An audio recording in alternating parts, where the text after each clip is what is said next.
नमस्कार. उत्तर कोकण या माझ्या यूट्यूब चॅनलमध्ये आपल्या सर्वांचं स्वागत. आमच्याकडे मार्च एप्रिल सुरू झाल्यापासून पापडांची सीझन सुरू होते आणि त्याच्यामध्ये खास म्हणजे गुळीचे पापड बनवले जातात.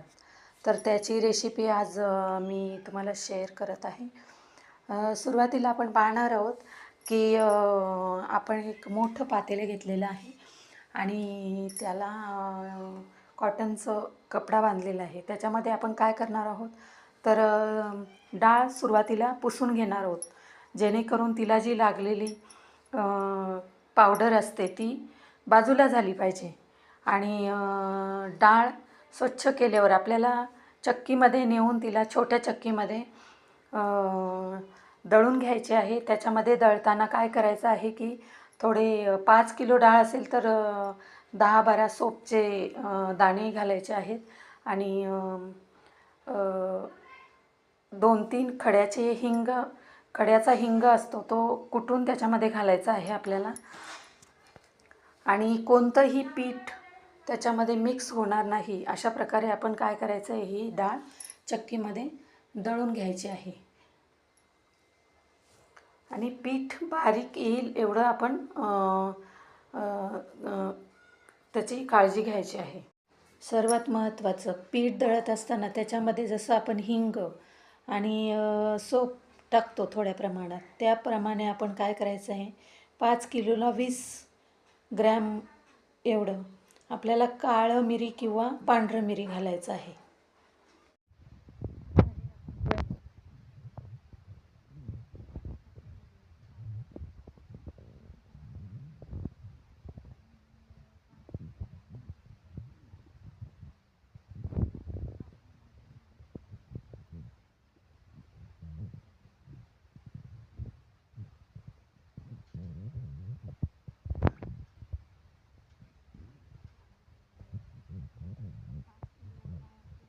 एवढं पापडखार साधारणतः घालायचं आहे. आणि पापड चविष्ट बनावेत त्यासाठी काय आपण करू शकतो तर पापड मसाला म्हणून रामबंधू पापड मसाला येतो, तर 10 किलोसाठी आपण एक पापड मसाल्याचं पॅकेट वापरू शकतो. साधारणतः या पाण्यामध्ये 5 ते 7 किलो पापड होतील एवढा अंदाज आहे.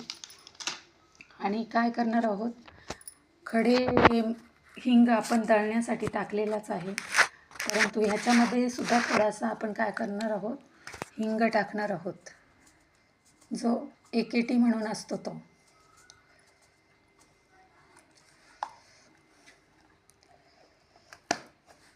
आता हे मिश्रण काय करायचं आहे, आपल्याला चांगलं एकजीव करून घ्यायचं आहे की पापडांमध्ये ते त्याच्या गुठळ्या वगैरे दिसणार नाहीत.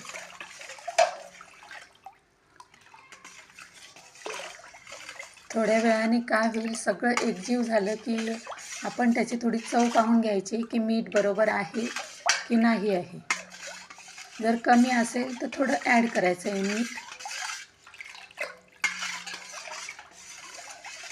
हे झालं. अशा प्रकारे आपण गुळीचं पाणी तयार करून घेणार आहोत आणि त्याचे पापड आणि मिरगुंडे दोन्ही बनवू शकतो आपण. पापड बनवू शकतो आणि मिरगुंडेही बनवू शकतो.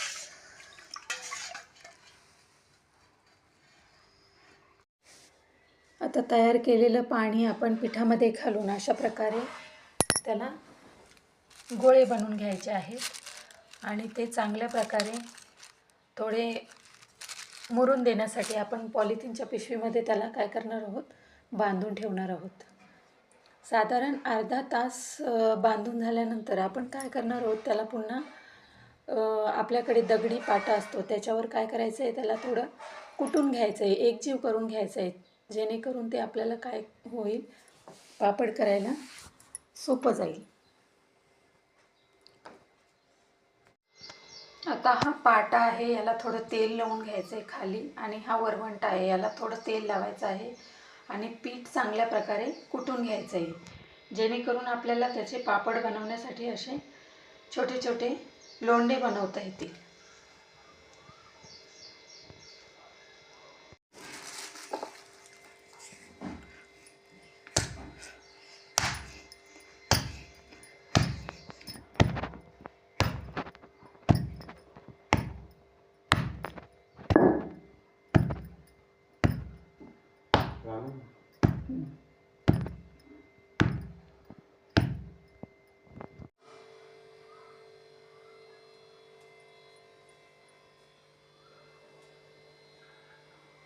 अशा प्रकारे आपण लोंढे करून घेतलेले आहेत.